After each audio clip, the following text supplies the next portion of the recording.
کیا دور تھا یار، کیا دور تھی، کیا یادیں تھی، کیسے معاملات ہوا کرتے تھے، اور کتنی محنت کی ہے ماموں کی نسل نے. مطلب ہم لوگوں نے انہیں زیادہ تر جو ہے گڈ ٹائم میں دیکھا، لیکن بڑی محنت کی انہوں نے. اور وہ اور حکیم یامین صدیقی صاحب جس طریقے سے، اور یوسف صدیقی صاحب، یہ تینوں جس طریقے سے پورے خاندان کو جوڑ کے رکھتے تھے. یہ ہر جگہ پہنچنا، ہر ایک سے ملنا، کوئی اس میں کسی قسم کا جو تم نے کہا نا کہ دفتر میں کوئی ایٹیٹیوڈ کا مسئلہ نہیں تھا، ان کا فیملی کوئی ایٹیٹیوڈ کا مسئلہ نہیں تھا. کیا امیر، کیا غریب، کیا جیسے بھی ہوں، اس کی ہمیشہ ہوتی کیئرنگ کرنا. اصل میں اس بات کو کافی حد تک ریلیٹ کر سکتا ہوں. جب آپ کہیں اسٹیبل ہوں، ہاں، اور وہاں سے اپنے پیر اکھاڑ کر کے کسی نئے ملک چلے جائیں، تو وہاں جا کر اپنے آپ کو کھڑا کرنا کوئی آسان کام نہیں ہوتا. اس میں بہت محنت چاہیے ہوتی ہے، مستقل مزاجی چاہیے ہوتی ہے، اور آپ کو یہ چیز چاہیے ہوتی ہے کہ آپ ہمبل رہیں. ٹھیک ہے نا، جو چیزیں آپ کو مل رہی ہیں، جو سامان مل رہا ہے، اس سے آپ کو بھی لطف اندوز ہوں، دوسروں کو بھی دیں. تو میں نے وہ ساری چیزیں اپنے والدین کو کرتے ہوئے دیکھی. اور وہ جو محنت ہوتی ہے نا، مجھے اس کا بہت اچھی طریقے سے اندازہ ہے. اس لیے کہ جو ہمارے والدین تھے، وہ ایک بہت بڑے بڑے گھر اور بہت بڑی بڑی جائیدادیں، اس مطلب گھر میں نوکر چاکر اور سب چیزیں چھوڑ کر کے آئے تھے. یہاں آئے تو رہنے کو کسی کے پاس جھگی بھی نہیں تھی. بالکل. اور ایک ایک کمرے کے فلیٹ کے اندر 15 20 لوگ رہا کرتے تھے، اور ہنسی خوشی رہتے تھے. ہاں، اس کی وجہ ہے کہ دل میں کشادگی تھی. فیملی کا جو کانسیپٹ ہے وہ مختلف تھا. اب جو ہے نیوکلیئر فیملی ہو گئی ہے. کچھ یہ بھی ہے کہ یہ وہ جنریشن تھی جو کہ ہجرت کر کے آئی تھی، اور اب کی جنریشن جو بات کی ہے وہ نقل مکانی کرتی ہے. شعروں کے معاملے میں بہت کمزور ہوں، ممکن شعر بھی صحیح یاد نہ تم ٹھیک کر دینا، کہ باپ نے میرے ہجرت کی تھی، میں نے نقل مکانی، اس نے ایک تاریخ لکھی تھی، میں نے لکھی کہانی. تو یہ وہ نسل تھی جو ہجرت کر کے اور اچھا چھوڑ کے خراب اس میں آئی، اور کبھی اس نے کوئی کمپلیکس کا شکار نہیں ہوئی. اب جس کنٹری میں تھا جو اس نے بتایا اپنے والد کے بارے میں، جیسے بہت سے لوگ جتنے بھی ہیں. اور مجھے جناب رضوی صاحب نے بتایا کہ زیادہ تر وہاں سے جو لوگ آئے تھے وہ تو وہی تھے جو کہ بہت خوشحال تھے، جو افورڈ کر سکتے تھے یہاں سے پاکستان آنا، اور کسی اس کے ساتھ آئے تھے. تو یہ خیال غلط ہے کہ مطلب وہ سارے غریب اور بھائی وہاں سے آگے تھے. تو کافی مالی طور پہ خوشحال لوگ، جن کی ذمہ داریاں تھیں، جن کے تعلقات تھے، میاں لوگ کہلاتے تھے، وہ پاکستان آئے تھے پاکستان بنانے کے لیے اور کچھ کرنے کے لیے. اصل میں اس میں مطلب ہے کہ بہت بڑا فرق یہ تھا کہ ہم میں اور ان میں سب سے بڑا فرق یہ تھا کہ وہ لوگ بہت سہل زندگی گزار کر کے آئے تھے، اور آ کر کے ان کو بہت شدید محنت کرنی پڑی. بالکل صحیح بات ہے. تو جن لوگوں نے مطلب ہے کہ وہ اپنی پرانی چیز کو بھلا دیا کہ ہم کیا تھے، اور یہ یاد رکھا کہ ہم کیا ہیں اور ہم کو کیا کرنا ہے، وہی لوگ ترقی کر پائے. ورنہ باقی تو پودینے کے باغ میں جھولے جو ان کے چلتے تھے ہندوستان میں، پودینے کے باغ اور اس میں لٹکتے ہوئے جھولے، اس شہر سے کوئی باہر نہیں نکل پائے. ہاں، پیترم سلطان بود. مجھے زندگی میں بہت سارے لوگوں مجھ سے ملاقات ہوتی ہے. ایک مجھے کوئی ایک ایسے صاحب سے ملاقات ہوئی امریکہ میں، ان کے والد کی یہاں پاکستان میں فیکٹریز تھیں، اور مطلب بہت اچھے خوشحال گھرانے کے تھے. اسی وجہ سے ان کو تعلیم کے اوپر زیادہ زور نہیں دے سکے. صحیح ہے. تو شادی وادی ہو گئی، والد کا انتقال ہوا، تو ان کو چونکہ کاروبار کی سوجھ بوجھ نہیں تھی، وہ سب کچھ لٹا کر کے وہ کسی صورت سے امریکہ پہنچے. میں نے اس شخص کو آج تک کبھی کوئی کمپلین کرتے نہیں دیکھا. وہ شخص پیزا ڈیلیور کرتا رہا. جو آدمی گاڑیوں میں اسکول جایا کرتا تھا، وہ لوگوں کے گھر میں پیزا ڈیلیور کر رہا تھا. ٹھیک ہے نا. تو جو لوگ کمپلین کرتے ہیں تو اسے حالات کو تبدیل نہیں ہو سکتے. جو لوگ چیزوں کو اپنے حالات کو تغیر ڈال لیتے ہیں وہ صحیح چلتا ہے. آگے بڑھنے کے لیے بہت محنت کرنی پڑتی ہے، چاہے وہ محمد احمد صدیقی ہوں، چاہے شاہ محمود صدیقی. صحیح بات ہے. مستقل مزاجی بہت بڑی چیز ہے. محنت تو مزدور بھی کرتا ہے. ٹھیک ہے. ہاں، اس بات قسمت کا بھی دخل ہوتا ہے. اسمارٹ ورکنگ یا ہارڈ ورکنگ. لیکن یہ کہ جب آپ کسی بھی چیز کلیئرٹی ہونی چاہیے منزل کے بارے میں، کیا کرنا ہے، کیوں کرنا ہے، اور کس کے لیے کرنا ہے. ہاں، اگر آپ کا مطلب ہے کہ آبجیکٹیو درست ہے، آپ صرف دولت نہیں جمع کرنا چاہتے، آپ مطلب ہے کہ اپنے گھر والوں کی اہل کی اور اپنے خاندان کی مدد کرنے کے لیے آپ یہ کچھ کرنا چاہتے ہیں، آپ ان کی مطلب اچھی ان کے لیے لیونگ دینا چاہتے ہیں، تو اللہ تعالیٰ کی مدد کرتا ہے.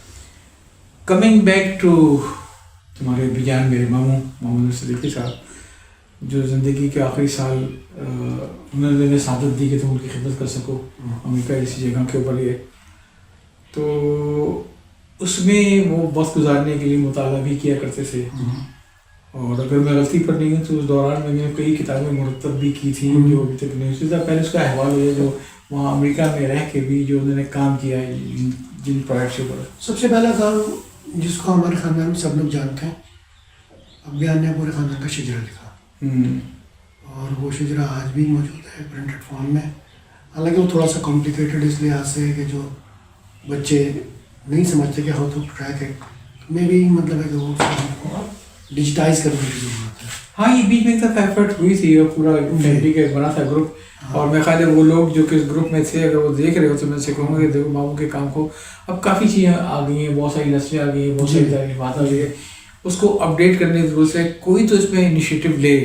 اگر وہ بغیر کمپیوٹر کے، بغیر ٹیکنالوجی کے، بغیر ڈیٹا بیس کے اتنا بڑا کام کر سکتے تھے، تو مجھے اور آپ کو صرف اپڈیٹ ہی کرنا ہے نا اس کو.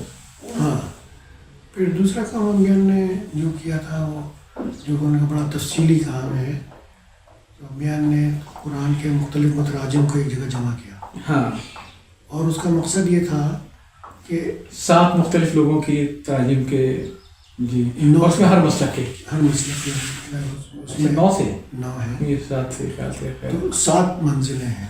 7 منزلیں ہیں. 7 منزلیں. تو بنیادی ہر آیت کو اشرف علی تھانوی نے کیسے لکھا، برہان مودودی نے کیسے لکھا، کچھ سے لکھا. تو وہ مطلب ایک بنیادی مقصد اس کا یہی تھا کہ ہم لوگ اختلاف کی بنیادی بے بنیاد چیزوں پر اختلاف کرنا شروع کر دیتے ہیں. جب اگر آپ اس کو پڑھیں گے تو ابیان نے اپنی طرف سے کوئی چیز نہیں لکھی ہوئی ہے، وہ صرف جو ٹرانسلیشن انہوں نے مطلب ہے کہ ایک جگہ پر کمپائل کیا ہے. کافی محنت کی تھی، لیکن مجھے اگر غلطی پر نہیں ہوئے تو شاید اس میں کچھ کاپی رائٹ کی بھی ایشوز آ گئے تھے کہ کچھ لوگوں کے تراجم ایسے تھے جس پر کاپی رائٹ تھا، تو شاید اس لیے وہ شاید نہیں ہو سکے. اس میں مطلب ہے کہ ایک دفعہ بنیادی طور پہ ابیان کا بنیادی مقصد یہ تھا کہ وہ انڈیکسیشن کرنا چاہتے تھے. شروع میں ان کا اندازہ یہ تھا موضوعات قرآن وغیرہ، ہاں، کہ وہ انڈیکسیشن کرنا چاہتے تھے تفہیم القرآن کی. تو اس انڈیکسیشن کو کرنے سے پہلے ابیان نے کچھ ذمہ دار لوگوں سے بات کی کہ میرا یہ مطلب پروجیکٹ ہے اور یہ میں کرنا چاہتا ہوں، تو میں یہ نہیں چاہتا کہ میں اپنا کام کر بیٹھوں اور اس کے بعد جو ہے کسی قسم کا کانفلکٹ کریٹ ہو. تو ابیان نے جو لوگ ذمہ داران ہیں تفہیم القرآن کے رائٹس ہیں جن کے پاس، ان سے کانٹیکٹ کیا تو انہوں نے اس بات سے انکار کر دیا. انہوں نے کہا کہ نہیں، ہمیں اس کی ضرورت نہیں ہے، اور اگر ہمیں ضرورت ہوگی تو ہم خود کروا دیں گے. ہاں، یہ تھوڑا بہت میرے ذہن میں تھا. جی، تو دیکھا جائے تو اس میں کیا یہ وہ پرائڈ سے کوئی آدمی پیسے تھوڑی کما سکتا ہے، لیکن وہ ایک کنٹریبیوشن تھی جس کو نہیں آنے دیا گیا. ہاں، نہیں، وہ ان کی اپنی مرضی ہے، ان کا کاپی رائٹ ہے، وہ ان کو یہ نہیں پتا کہ ہماری نیت کیا ہے. تو جو کہ انہوں نے بالمشافہ ملاقات بھی نہیں کی تھی، ان پرسن ملتے، بیٹھتے، دیکھتے. شاید مولانا مودودی کی فیملی کچھ لوگ تھے اس میں. ہاں، کاپی رائٹ ان کی مولانا کے بیٹوں کے پاس ہے. تو انہوں نے مطلب انہوں نے کہا کہ نہیں، ہمیں دلچسپی نہیں. تو میں نے پھر اپنا پروجیکٹ جو ہے دوسرے اینگل پر لے کر کے چلے گئے. تو اس میں مطلب ہے کہ پھر جو ان کا کام جب مکمل ہوا، وہ ایک بہت بڑا کام جو تھا وہ 7 منزلیں قرآن کی، جی، اس کے بارے میں تھوڑا بتاؤ. ہاں، وہ مطلب ہے کہ بنیادی طور پہ وہ سارا کمپائل ہو چکا ہے. اس کی جو ہے ہم میں نے اس کی وہ بھی کروائی ہے، کمپوزیشن کروائی، پی ڈی ایف بنی ہوئی، اس پی ڈی ایف فائل ہے. عمران نے اس کے اوپر بہت محنت کی، اور عمران نے مطلب ہے کہ اس کو پورا ارینج کروایا. ساری پی ڈی ایف فائلز بھی موجود ہیں میرے پاس، بلکہ ایک پرنٹڈ کاپی بھی ہے میرے پاس امریکہ میں. جی، تو اب مطلب ہے کہ جیسا آپ کا بھی ارادہ ہے کہ آپ چاہتے ہیں کہ ہاں اصل میں یہی چاہتا ہوں کہ دیکھو آج کل کے دور میں، بلکہ پہلے بھی جب میرے پاس آئی تھی تو میں نے ایک آدھ پبلشر سے بات کی تھی، تو اس وقت تو مجھے ان کا رسپانس بڑا ڈسکریجنگ سے تھا کہ دیکھیں جتنے زخیم یہ پورا ہے، اور ابھی ساری چیزیں چونکہ کمپیوٹر کے اوپر بھی آ چکی ہیں، سب لحاظ ہی ہے، تو بالعموم اس کا امکان ہے کہ یہ شاید وہ اتنی بک نہیں پائے گی، تو اتنا ہی بڑے ہیوی انویسٹمنٹ کر دیں گے اس کو پورا ہو جائے گا. تو اس لیے پھر تم سے ہی میری بات ہوئی تھی، پھر ہمت نہیں پڑی کہ واقعی اس نے کہا تھا کہ اس کو نکالیں گے ایسے، ٹھیک ہے، کیونکہ مسئلہ کوئی ہم کو پیسے دے رہے تھے پاس سے. اب چونکہ وہ ٹیکنالوجی چینج ہو گئی ہے اور ڈیجیٹل پرنٹنگ کی ٹیکنالوجی آ گئی ہے، تو it is nice of you کہ تم نے مجھے دوبارہ پھر وہ چیزیں بھیجی ہیں. تو انشاءاللہ پہلی فرصت کے اندر وہ دونوں ہی صورتیں ہو جائیں گی اس کی، ایک تو بطور پی ڈی ایف اس کی تقسیم کا انتظام کیا جائے، اور دوسرے کہ فیملی کچھ لوگوں کے لیے وہ ڈیجیٹل پرنٹنگ میں کو پرنٹ کرا کے وہ سیٹ اپنے گھروں میں محفوظ رہے ہیں. بات ہے کوئی دیکھے تو یاد تو آئے کہ ہمارے نانا ہمارے دادا کے کام تھا پورا. ہاں اس میں بڑھ کر یہ کہ بعض لوگ ایسے ہیں جن کو واقعی ان چیزوں کی ضرورت ہوتی ہے. جی. اور میری ایک بھانجے کی بیوی، سعود کی بیوی آئی تھی، وہ وہاں انگلینڈ میں رہتی ہے، درس دیتی ہے، اپنے گھر میں بچوں کو قرآن پڑھاتی ہے. تو اس نے کہا کہ مجھے اس کی بہت ضرورت ہے، تو میں اس کو پی ڈی ایف میرے پاس وہ آ گئی ہیں، اس کی فائلیں ساری وہ کافی ہے، اور میں اس کو فوری طور پہ دیکھ رہا ہوں. اس کو انشاءاللہ باؤنڈ پی ڈی ایف کے صورت میں تمہیں جتنی ضرورت ہوگی کہ جو مجھے ضرورت ہے ہم بنوا لیں گے. اور باقی چونکہ صحیح معنی میں پہ بہت لمبی چوڑی لاگت آئے گی اس کے کرنے میں، یہ تو اس کا چھاپ کے اسٹاک رکھنے کا فائدہ ہوگا نہیں، جیسے تم نے کہا کہ کچھ ایسے ہیں. اور خاندان میں عجیب سی بات ہے، ہمارے خواتین میں زیادہ رجحان ہے اسلام کا اور درس قرآن کا، چاہے وہ میری بیٹی ہو چاہے وہ تمہاری بہن ہو، کوئی بھی ہو. تو مردوں میں اتنا نہیں ہے. مردوں میں نے دیکھا ہے کہ اب تو وہ صرف رمضان کی حد تک اگر جاتے ہیں، تراویح ہو گیا یا کسی کو قرآن خوانی میں چلے گئے تو باہر پر بیٹھ لیے. لیکن خواتین بڑا کام کر رہی ہیں، اور اپنی فیملی کی خواتین بہت اچھا کام کر رہی ہیں. تو یقیناً یہ آنے تو اس کو یہ ان خواتین کے لیے تمہاری سے ایک تحفہ ہوگا انشاءاللہ کہ جو ماموں کی یاد ان کو دیا جائے گا تاکہ اس کو وہ ریفر کر سکیں. پھر وہ خود اگر دیکھا جائے تو آج کل ماشاء اللہ جو رخسانہ جو تمہاری بڑی بھاوا جی ہیں، ان کے ایاز کی بیٹی، وہ بھی ماشاء اللہ کافی درس و تدریس کا کام کرتی رہتی ہیں. تو ان کو ان کے لیے بزرگوں کی یاد سے اچھا تحفہ ہو نہیں سکتا کہ ان کو یہ میں انشاءاللہ کروا دوں گا اس کو. تم سے تو تم نے ایک چیز میں سے رہ گئی کہ جب تمہارا میڈیکل کالج میں داخلہ 2-4 ہاتھ جب کے لگے باہر رہ گیا تو ماموں کیا رد عمل تھا؟ میں نے کوئی کتنے نمبر سے رہ گئے تو؟ 1 نمبر. پھر کہنا 1 نمبر یعنی 2 نمبر کا آدمی 1 نمبر سے رہ گیا ڈاکٹر بننے سے؟ نہیں، بات یہ نہیں تھی. بات یہ تھی کہ میں اس زمانے بڑا عجیب سا سلسلہ تھا. سلسلہ یہ تھا کہ اگر آپ نے این سی سی کی ہو، ہاں، نیشنل کریڈٹ کورپ، جی ٹھیک ہے نا، نیشنل کریڈٹ کورپ تھی، تو کہ وہ اگر آپ نے اس کی ٹریننگ لی ہو تو آپ کو 20 نمبر سے ایکسٹرا ملتے تھے. اور اگر آپ نے حفظ کیا ہو، انٹر کیا، نہیں حفظ کا سلسلہ نہیں تھا اس زمانے. اچھا، ہم لوگ اتنے مسلمان نہیں تھے اس وقت. اچھا.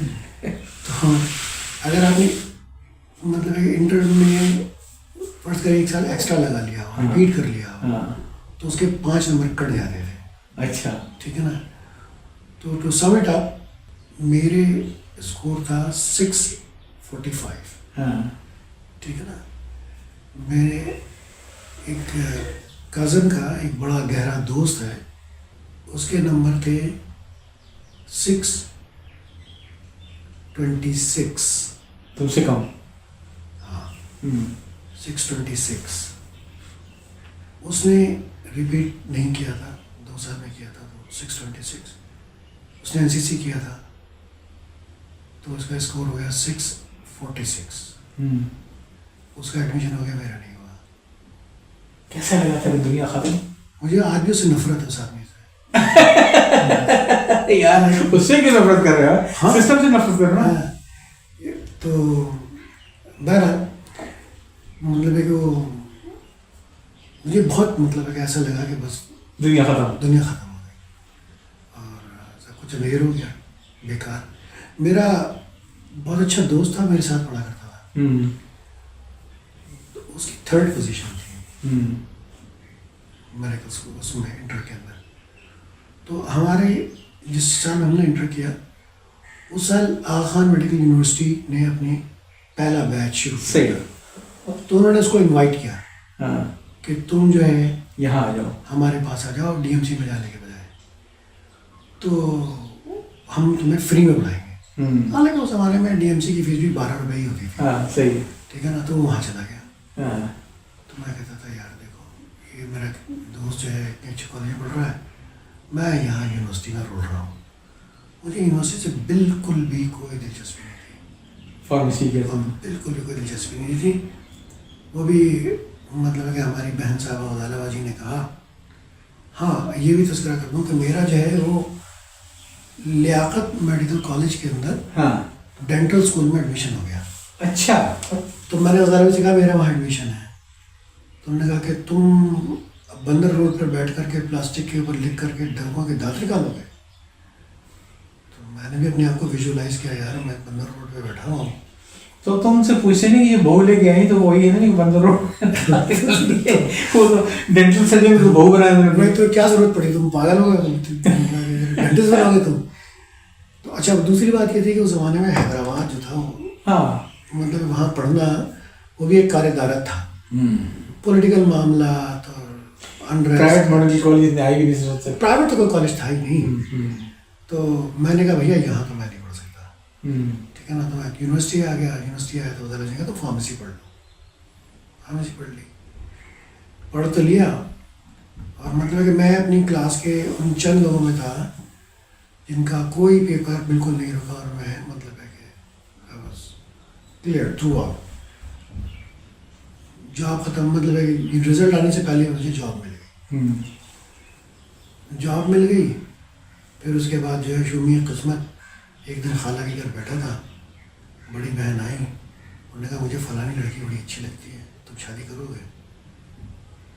اب وہ سچویشن کچھ ایسی تھی کہ میں اپنی بہن کے لیے کچھ کیا نہیں تھا. میں نے کہا کہ میں اس کی ایک خوشی تو میں کم سے کم دے سکتا. تو میں نے کہا ہاں آپ چاہتی ہیں اگر تو میں کر لوں. شادی ہو گئی.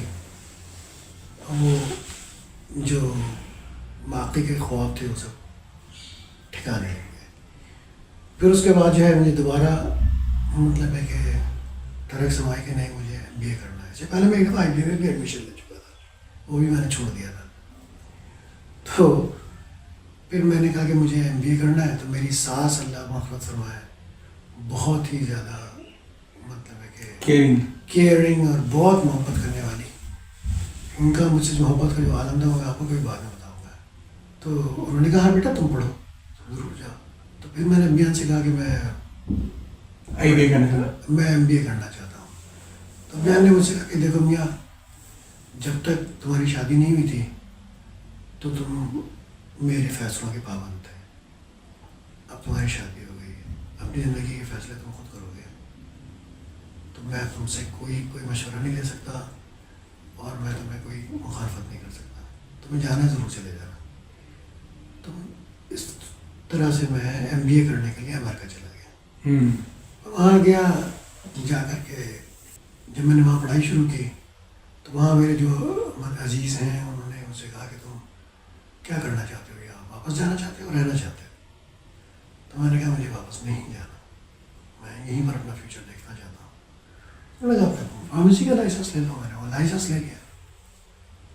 تو قصہ مختصر یہ کہ وہ اتنی طویل میں نے اس بات کی اس لیے باندھی کہ آج وہ میرا دوست جس کی 3rd پوزیشن تھی اور جس نے آغا خان یونیورسٹی کے فرسٹ بیچ سے پڑھا تھا, وہ آج اسلام آباد میں فیملی پریکٹس کرتا ہے, جنرل پریکٹیشنر. اور میں جو اپنے آپ کو اس وقت بدقسمت ترین انسان سمجھتا تھا. اصل میں کہتے ہیں نا کہ اصل تو اللہ کے علم ہے نا کہ ہمارے کہاں کیا چیز لکھی ہوئی ہے, کس کے لیے کیا چیز لکھی ہوئی ہے. اور بعض چیزوں کو ہم اپنے لیے محبوب جانتے ہیں مگر اس میں کراہیت ہوتی ہے, جس بعد میں کراہیت یوز کرتے ہیں اس میں ہمارے لیے. تو یہ تو اور اس وقت جب یہ آدمی اس فیس سے گزر رہا ہوتا ہے تو اس کو کوئی چیز بھی اچھی نہیں لگتی ہے. اور اگر کوئی اس وقت کہتا ہے کہ شاہب تم انشاءاللہ آگے چل کے یقین ہے کہ تم یہاں پہنچو گے, یہاں پہنچو گے, یہاں پہنچو گے, اور یہ تمہارا لیول آف بزنس ہوگا وغیرہ وغیرہ, اس کا یہاں پہ حاصل میں ذکر کرنا, تو شاید تم سوچتے کہ میرا مذاق اڑا رہی ہے. ایسے ہی تھا نا. بالکل.